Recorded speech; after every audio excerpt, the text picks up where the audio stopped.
संविधान यानी हमारे देश का सबसे पवित्र ग्रंथ।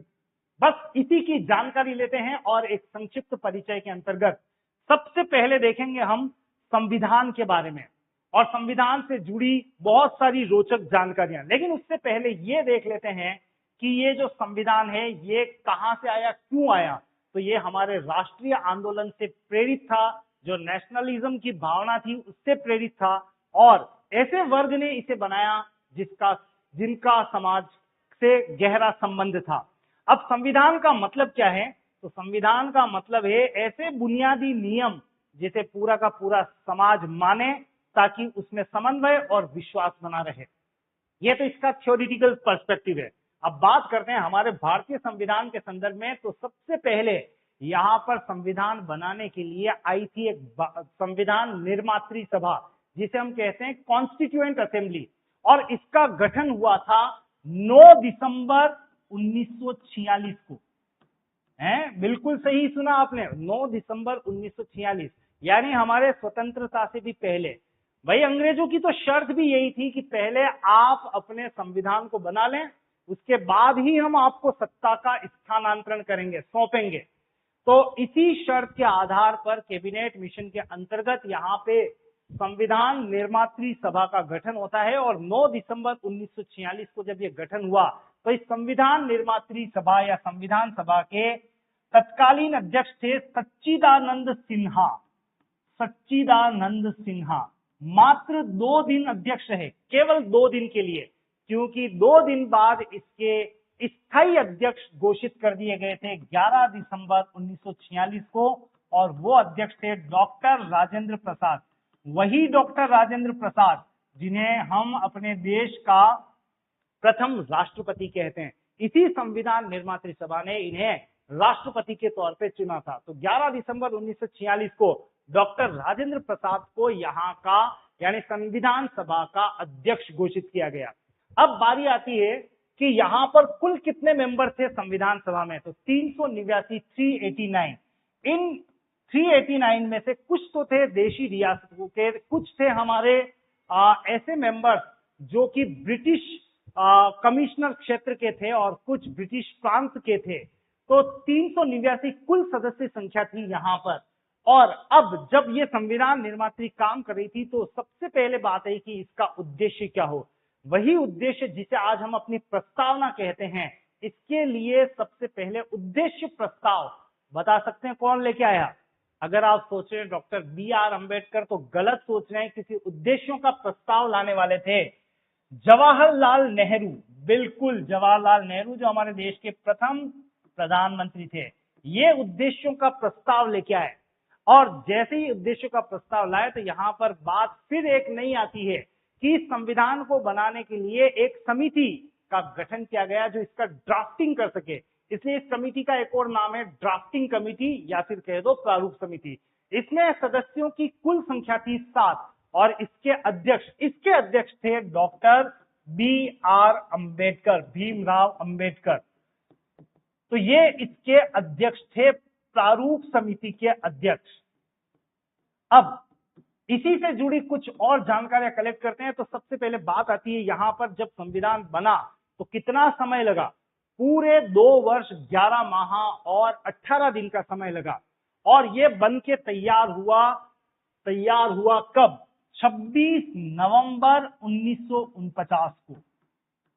अब वैसे तो इसी दिन लागू भी हो जाना चाहिए था, तो बिल्कुल इस दिन लागू हुआ, लेकिन आंशिक रूप से, क्योंकि पूर्ण रूप से इसे लागू होने में 2 महीने का समय और लगा। 26 जनवरी 1950 को इसे लागू किया गया। इस तिथि के, इस डेट के ऐतिहासिक महत्व को देखते हुए ही संविधान को 26 जनवरी को लागू किया गया और इसी दिन हम कहते हैं कि गणतंत्र दिवस। तो गणतंत्र की बात भी हम करेंगे, लेकिन इस समय बात आती है कि जब भी 15 अगस्त या 26 जनवरी आता है तो हम अपना राष्ट्रीय ध्वज जरूर फहराते हैं।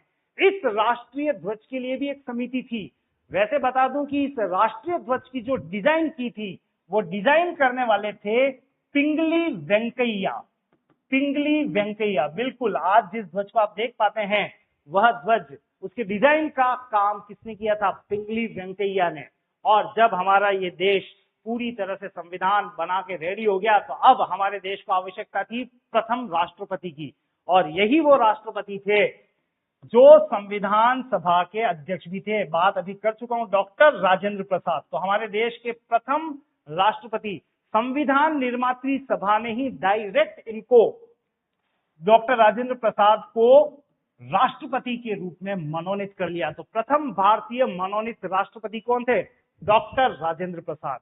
और अब यहां पर फिर बात करते हैं कि जब संविधान पूरी तरह से बन के रेडी हो गया, तो आप देखो यहां पर कुल कितने अनुच्छेद हैं, कुल कितनी अनुसूचियां हैं। तो कुल मिलाकर यहां पे अनुच्छेद की संख्या थी 395 आर्टिकल, इसीलिए हम अपने देश के, मतलब हमारे भारत के जो संविधान है उसे पूरे विश्व में सबसे लंबा बड़ा लिखित संविधान कहा जाता है, जिसमें 395 अनुच्छेद थे और 8 अनुसूचियां थी। और वर्तमान में अनुच्छेद 395 ही है। हाँ बिल्कुल, प्लस माइनस चलता रहता है, प्लस चलता रहता है, लेकिन जो ओरिजिनल है वो कितना है? 395। और अनुसूचियां बढ़कर हो गई है कितनी? 12 अनुसूचियां हो गई है। तो पहले थे 395 और 8 अनुसूचियां, अभी है 395 प्लस 12 अनुसूचियां। आपको बता दूं कि संविधान में एक उद्देश्य प्रस्ताव के आधार पर जो प्रस्तावना या उद्देशिका थी वो बताता है संविधान का ध्येय क्या होगा, और उसके आदर्शों का संक्षिप्त वर्णन भी किया जाता है। थोड़ा सा यहाँ पे फोकस करेंगे हम इसी उद्देशिका के संदर्भ में। तो प्रस्तावना जो है, पहली बात तो ध्यान रखिएगा कि ये संविधान का ही एक भाग है, और केशवानंद भारती के वाद में इसे संविधान का अंग माना गया है। बहुत इंपॉर्टेंट वाद है केशवानंद भारतीवाद, 1973 के बाद इसे संविधान का ही अंग माना गया है। और उद्देशिका में जैसा कि आप जानते हैं कि ये स्टार्ट होता है हम भारत के लोग, और लास्ट में हम कहते हैं इसे हम अंगीकृत, अधिनियमित और आत्मार्थित करता है। और यहीं पे बताया गया है कि इस तरह से भारत के लोग जो हैं वही सर्वोच्च संप्रभुता रखेंगे। यानी अल्टीमेटली कहे तो सबसे बड़ा पावरफुल कौन? तो देश की जनता। अब यहां पर भारत को 26 जनवरी 1950 को जिसको हम कहते हैं संविधान घोषित किया गया, तो इसका मतलब गणराज्य बन गया, रिपब्लिक घोषित किया गया। इसका तात्पर्य यहां पर सीधा सपाट यह है कि भारत का जो राष्ट्राध्यक्ष है, राष्ट्राध्यक्ष कहने का मतलब राष्ट्रपति या राजा कह दें, वो हमारा निर्वाचित होगा, इलेक्टेड, नॉट हेरिडिटरी, यानी आनुवांशिक नहीं होगा। यानी ब्रिटेन में जैसे महारानी का सिस्टम चलता है हायरार्की से, उस तरह का सिस्टम यहां पर नहीं होगा हेरिडिटरी से। हमारा राष्ट्राध्यक्ष देश की जनता द्वारा निर्वाचित होगा। और इस उद्देशिका की बात करें तो उद्देशिका को न्यायालय में लागू या प्रवर्तित नहीं किया जा सकता, उसको चुनौती नहीं दी जा सकती है। अब यहां पर मूल अधिकार और मूल कर्तव्यों के बारे में थोड़ा सा संक्षिप्त जान लेते हैं। तो संविधान के अंतर्गत सबसे पहले ध्यान रखिएगा, भाग 3 में आपको मूल अधिकार दिए गए हैं जो अनुच्छेद 12 से 35 तक आपको दिखाई देंगे, और भाग 4 क जो बाद में जोड़ा गया है, मूल कर्तव्यों को लेकर जोड़ा गया है। और अनुच्छेद 51 क में, यानी भाग की बात करें तो 4 क, और अनुच्छेद की बात करें तो 51 क के अंतर्गत इस मूल कर्तव्य का समावेश किया गया। और इसको लाने के लिए 42वां संविधान संशोधन अधिनियम 1976, यानी ये अधिनियम इस मूल कर्तव्यों की स्थापना करता है भारतीय संविधान में। अब जहां तक बात आती है कि मूल कर्तव्य और मूल अधिकार में डिफरेंस क्या है, तो मूल अधिकार तो हमारे बुनियादी अधिकार है जिसे हम अदालत में चुनौती भी दे सकते हैं, लेकिन मूल कर्तव्यों की बात करें तो ये हमारे नैतिक कर्तव्य है, मॉरल ड्यूटीज है, जिसे अदालत में चुनौती नहीं दी जा सकती है। तो मूल अधिकार और मूल कर्तव्य के इस डिफरेंस के बाद सीधा देखते हैं कि अनुच्छेद 51 का और भाग 4 क के अंतर्गत जो मूल कर्तव्य हैं ये किस देश की देन है। तो आप कहेंगे भाई ये पूर्व सोवियत संघ, जिसे हम कहते हैं यूएसएसआर, इस देश से प्रेरित हमने इसे अपने देश में अपनाया। और अगर आप देखें, कंपेयर करें, तो केवल एक जापान ही ऐसा लोकतांत्रिक देश है जो हमारे जैसे मूल कर्तव्यों की स्थापना करता है। तो एक जापान और दूसरा भारत, ये मूल कर्तव्यों के बारे में स्पष्ट रूप से उल्लेख करते हैं। मूल कर्तव्य की बात करें तो इसे न्यायालय द्वारा लागू नहीं करवाया जा सकता है, और यहाँ पर मूल कर्तव्यों की जो स्थापना हुई थी, जो 10 मूल कर्तव्य थे, उसके लिए सिफारिश करने वाली एक समिति थी, स्वर्ण सिंह समिति, सरदार स्वर्ण सिंह समिति, जो 1975 में बनी। और बिल्कुल 1976 के अधिनियम द्वारा, 42वें संविधान संशोधन अधिनियम द्वारा इसे संविधान में स्थापित किया गया था। और मूल कर्तव्यों को बाद में और प्रभावी बनाने के लिए 1999 में जे.एस. वर्मा समिति भी गठित की गई थी। मूल कर्तव्य कुल कितने हैं? तो यहां पर हमारे पास आज की तारीख में 11 मूल कर्तव्य हैं। पहले 10 थे, लेकिन बाद में 11वां एक और जोड़ा गया। वो कब जोड़ा गया? 86वां संविधान संशोधन अधिनियम 2002 के तहत। तो यहां पर टोटल 10 ही मूल कर्तव्य थे, लेकिन 11वां जो मूल अधिकार जोड़ा गया, वो जोड़ा गया 86वें संविधान संशोधन द्वारा। और क्या कहता है ये अंतिम मूल कर्तव्य?